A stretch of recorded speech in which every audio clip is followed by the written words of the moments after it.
उपचुनाव बना शिवराज बनाम दिग्विजय का अखाड़ा। नमस्कार, आप देख रहे हैं एमपी न्यूज। आपके साथ मैं हुनरप्रताप बुंदेला। एमपी न्यूज के खास कार्यक्रम में आपका स्वागत है।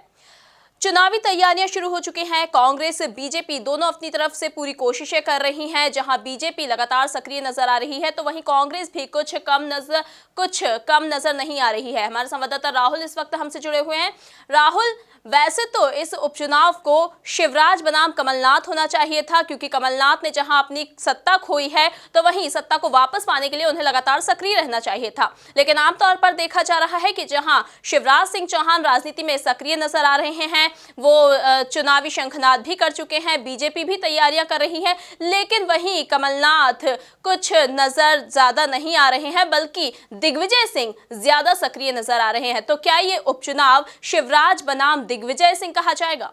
जी, निश्चित तौर पर नम्रता, जिस प्रकार से उपचुनाव धीरे धीरे परवान चढ़ रहा है, दोनों ही पार्टियां तैयारियां यूं कहें कि जोरों से कर रही है। यदि बात करें, आपने बिल्कुल सही कहा कि ये जो पूरा चुनाव है ये तो उपचुनाव है, दोनों ही पार्टियां लड़ती है, लेकिन जिस प्रकार की सक्रियता पूर्व मुख्यमंत्री दिग्विजय सिंह की नज़र आ रही है, मुझे लगता है कहीं ना कहीं सत्ता खोने का जो एक कलंक कहें या एक दाग उनके ऊपर जो लगा था, उसको धोने की वो कोशिश कर रहे हैं। लिहाजा लगातार जनसंपर्क कर रहे हैं, नेताओं से चर्चा कर रहे हैं, कार्यकर्ताओं से मुलाकात कर रहे हैं। शायद यही कारण है कि वो लगातार मीडिया में भी बने हुए हैं और ट्विटर और फेसबुक, दो सोशल प्लेटफॉर्म्स हैं, उस पर भी लगातार सक्रियता उनकी नजर आ रही है। मैं आपको बताना चाहूंगा, जिस प्रकार के समीकरण बन रहे हैं, 24 सीटों के लिए चुनाव होना है और माना यह जा रहा है कि यहां पर भारतीय जनता पार्टी की तरफ से जो तमाम 22 विधायक जो बीजेपी के पाले में गए, वो तमाम मैदान में उतरेंगे।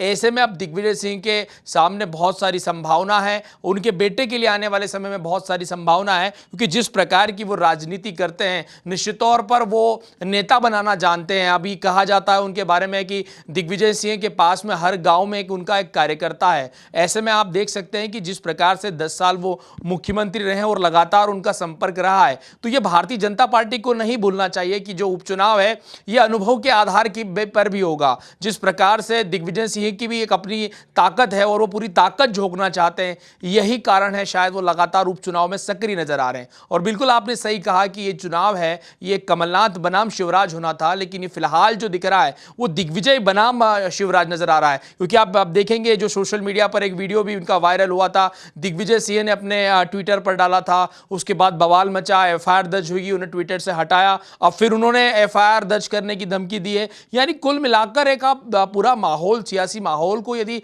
टटोलते हैं तो एक तस्वीर सामने आती है। वो तस्वीर है कि ये भले ही ये कमलनाथ बनाम शिवराज सिंह चौहान की जंग है, लेकिन इसमें दिग्विजय सिंह किंग मेकर की भूमिका में है। वो लगातार जनसंपर्क कर रहे हैं, लगातार अपनी ताकत को बढ़ावा दे रहे हैं कि कैसे ये उपचुनाव जीता जाए, क्योंकि कहीं ना कहीं अब ये जो टीस है सत्ता जाने की, वो चुभ रही है दिग्विजय सिंह को, और वो चाहते हैं कि फिर से सत्ता वापसी हो। और मैं आपको एक और बात बताना चाहूंगा कि दिग्विजय सिंह को राजनीति का चाणक्य यूं ही नहीं कहा जाता है। अगर पिछली बार कांग्रेस सरकार में आई थी, उसका एक बड़ा कारण सिंधिया तो थे ही है, लेकिन पर्दे के पीछे जो सबसे बड़ी रणनीतिक भूमिका निभाई थी वो दिग्विजय सिंह की थी। शायद यही कारण है कि इस चुनाव में भी लगातार उनकी सक्रियता सवाल पैदा कर रही है कि क्या ये चुनाव दिग्विजय बनाम शिवराज होगा।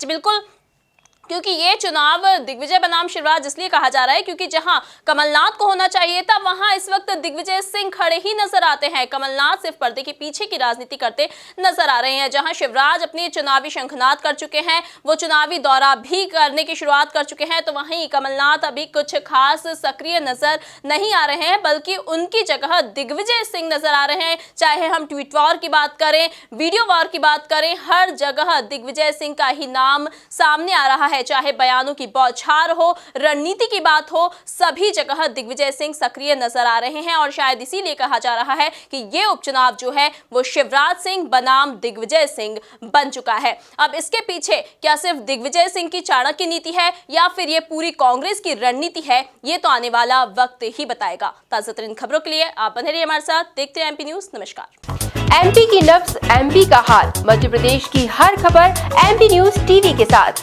लगातार खबरों के लिए सब्सक्राइब करें हमारा YouTube channel MP news TV. Latest updates के लिए बेल आइकन दबाना जरा भी न भूलें।